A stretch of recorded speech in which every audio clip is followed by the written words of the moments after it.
I faked unconsciousness in the hospital to uncover my family's true intentions for my wealth. The crash wasn't my doing. A drunk driver barreled through a red light, smashing into my Tesla at 60 mph. When I came to in the ICU, monitors hummed around me, and my skull throbbed like it had been cleaved with a hatchet. The first voice I caught was my stepmother, Deborah, speaking softly. The doctor warned he might not wake for weeks, if ever. I kept my eyes shut, my breaths even. Through the haze of painkillers, I saw an opportunity to learn what my family truly thought of me. Even if he pulls through, my half-brother Caleb muttered, the brain damage could be profound. He might need lifelong care. My father, my biological father, coughed lightly. We should talk about the estate. I'd always suspected my family's greed, but hearing them scheme over my hospital bed, assuming I was on death's doorstep, sank to a new depth. 3 years prior, my grandmother bequeathed me her entire $3.2 million fortune in properties and stocks. She'd bypassed Dad entirely, telling her attorney he'd squandered every chance she'd given him. That inheritance fractured our family. Suddenly, everyone was my closest ally. Deborah started preparing my favorite dishes. Caleb invited me to play golf every weekend. Dad called just to talk, a first in my 28 years. Their newfound warmth should have tipped me off. The power of attorney papers are in his office, Deborah said. I found them while searching for his insurance documents. You rifled through his private files? Dad asked. Someone had to manage things while he's out, she shot back. Bills don't pause for comas. I wasn't in a coma. The doctors had diagnosed a severe concussion and internal injuries, but my brain was fine. I'd been awake for 2 days, though morphine kept me drowsy, slipping in and out of sleep. That's when I overheard their plans. If he dies, we're his only kin, so it all comes to us, Caleb said. And if he lives but can't think straight? Dad asked. Then we get guardianship and control his assets, Deborah replied. Either way, we claim what's rightfully ours. My heart chilled. They weren't praying for my recovery, they were banking on my death or permanent incapacity. What about his girlfriend? Caleb asked. Sophia's been here daily. She's not family, Deborah scoffed. She has no legal rights. Sophia, kind-hearted Sophia, who'd sat by my bed reading to me, holding my hand, weeping when she thought no one saw. She was the only one who cared if I lived or died. We should consider a state facility, Dad suggested. Keeps expenses low. The less we spend on his care, the more we keep, Deborah agreed. Every dollar saved is $1 ours. They were already planning to stash me in some rundown institution while they drained my inheritance. What if he wakes and remembers? Caleb asked, voice shaky. Brain injuries cause amnesia, Deborah said. We'll say he asked us to handle his finances post-accident. Who will he trust? His devoted family or his foggy, damaged mind? A nurse came in to check my monitors. Any updates? She asked. None, Dad said, voice heavy with fake sorrow. We're just praying for a miracle. After she left, they resumed their plotting. I've looked into transferring the property title, Caleb said. If we prove he's mentally unfit. That's when I realized their scheme predated my accident.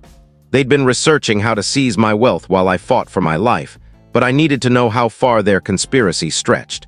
So I lay still, absorbing every toxic word. The attorney said we need medical proof, Deborah continued. Dr. Ellis mentioned potential cognitive decline from the trauma. Dr. Ellis had said no such thing. He'd told me my cognitive functions were intact, predicting a full recovery. But they planned to twist his words or find a doctor willing to lie. I've got someone better, Dad said. Dr. Kaufman owes me from poker, big debts. He'll write whatever we need, my father's gambling debts. I should have known. Growing up, I'd seen him lose our home twice to casinos. Mom borrowed from her sister to keep us fed. After Mom died when I was 16, Dad married Deborah within 6 months, mainly because she had cash and was naive enough to clear his debts. What about his company? Caleb asked. I ran a software firm, Code Wave Solutions. Not massive compared to the inheritance, but it brought steady income and supported loyal employees. Sell it quick, Deborah said. Too complex to run, and we know nothing about tech. I've got buyers offering $400,000, Caleb said. My pulse spiked. The business was worth at least $1.2 million based on contracts, revenue, and IP. They planned to sell it cheap, likely to one of Caleb's cronies who'd resell it for profit. What about the staff? I wanted to yell. They had families, loans, kids in school. They relied on me. Not our concern, Dad said icily. Business is business. Footsteps echoed in the hall, Sophia's voice asking a nurse for updates. She's back, Dad grumbled. We should go, she can't hear us planning. Remember, Deborah whispered. If anyone asks, we're just heartbroken, praying for his recovery.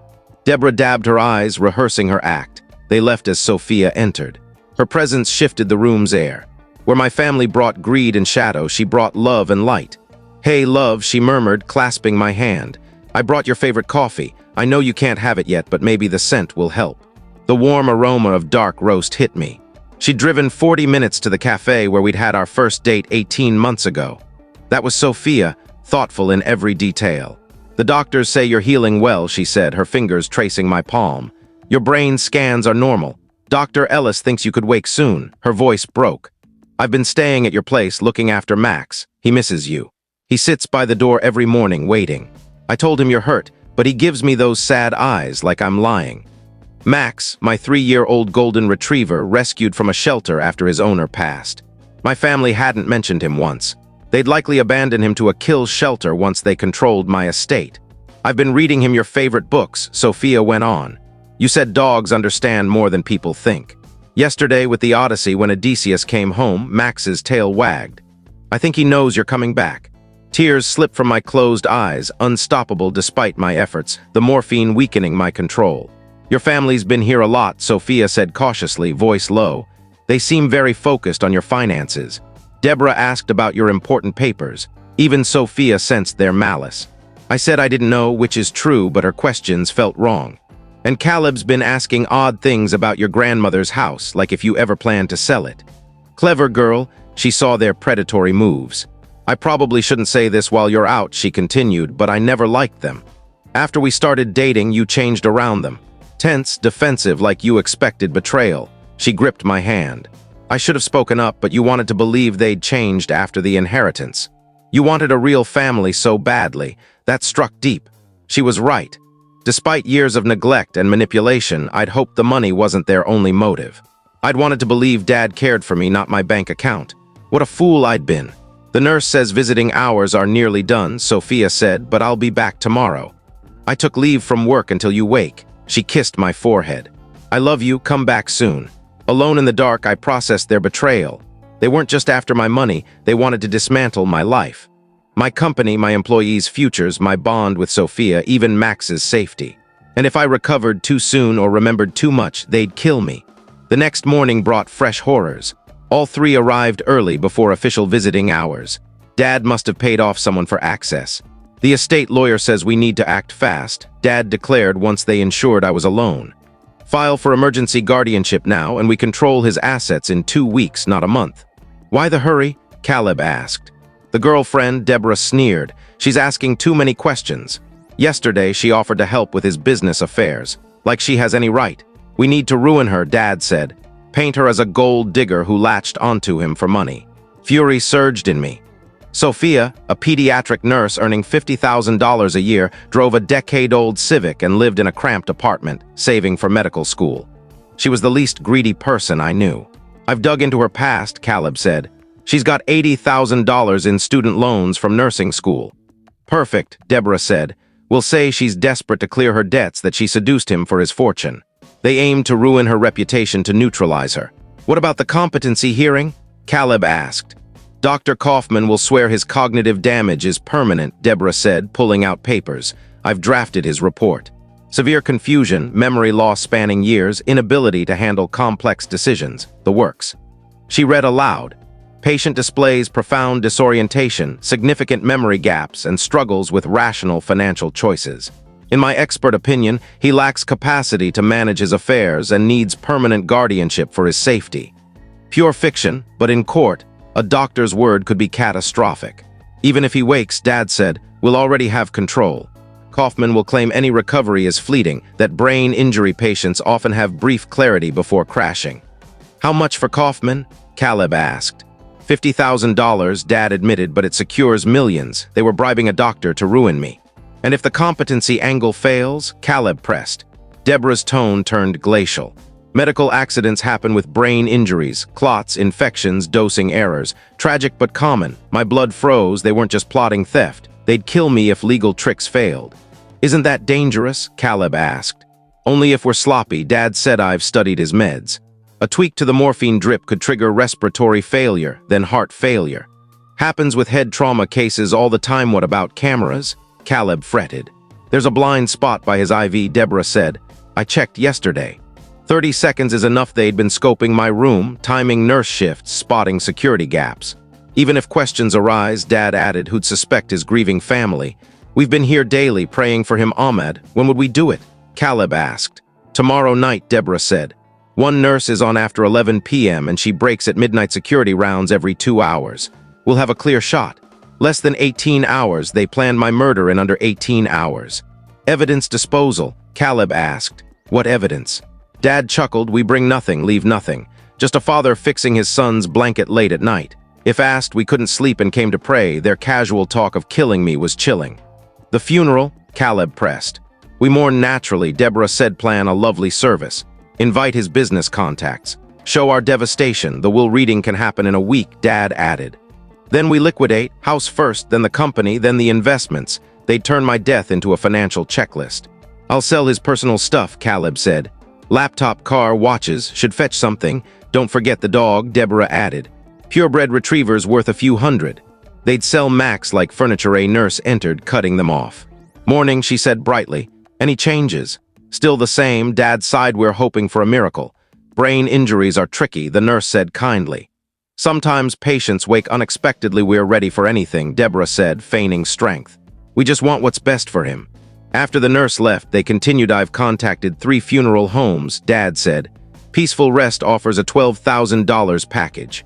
Simple like he'd want. I'd never discussed funerals. I was 28, planning to live decades. Life insurance? Caleb asked. 2 policies, Deborah said, checking her notes. $100,000 from his job, plus $500,000 from the personal policy I helped him get last year. I recalled that insurance meeting.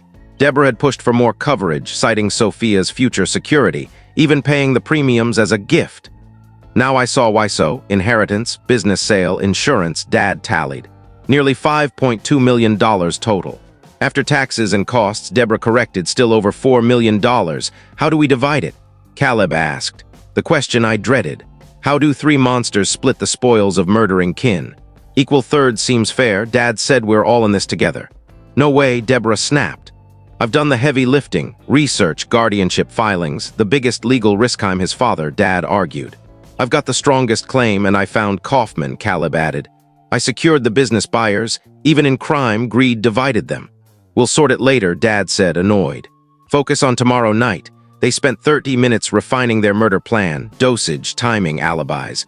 By the time they left, nausea overwhelmed me, but rage burned too. They thought they were clever, plotting my death while I lay helpless. They didn't know I was memorizing every word, building a case to ruin them. That afternoon, Sophia returned with a poetry collection she'd been reading to me. As she settled by my bed, I decided to act, a choice that could save or end me. I'd wake up, but first, I'd set a trap. When Sophia left for dinner, I pressed the call button for my nurse, Clara, a sharp woman in her 50s who'd cared for me since the crash. Clara, I whispered, barely opening my eyes. I need help. She nearly dropped her chart. You're awake. Let me get Dr. Ellis. No, I said, gripping her wrist weakly. First, I need to tell you something urgent. She sat, professional but attentive. What is it? My family, I said slowly, as if struggling. I've heard them. They're planning to harm me. Her face grew serious. That's a heavy claim. Are you sure it wasn't a dream? Head injuries can cause hallucinations. I know it sounds crazy, I said, but I need you to help prove it. Tonight, when they return, can you hide a recorder somewhere they won't see? Clara hesitated, torn between doubt and concern. If I'm wrong, I continued, we erase it and this never happened. But if I'm right, then we're talking attempted murder, she finished. She studied me, then nodded. I'll handle it, she said. But we're also posting security outside your room tonight. No, I said. That'll spook them. I need them to try so we catch them. No way, she said. I won't risk your life. It's the only way, I insisted without proof. They'll say I'm delusional from the injury. They've already bribed a doctor to call me incompetent. Clara's professional calm cracked, showing anger. They bribed a doctor. $50,000, I said. Dr. Kaufman tied to Dad's gambling debts. That sealed it. Fine, she said grimly, but my way. I'll set up the recorder, but security will be close. If anything goes wrong, they're in here instantly. And Dr. Ellis?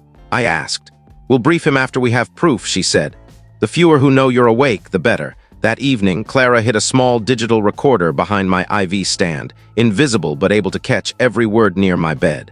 She stationed security discreetly, out of visitors' sight, then we waited. At 11:47 p.m., footsteps approached. My pulse raced, but I kept my breathing steady, eyes closed. The door opened softly. Dad's voice whispering to someone, likely security. "I know it's late," he said, "but we couldn't sleep.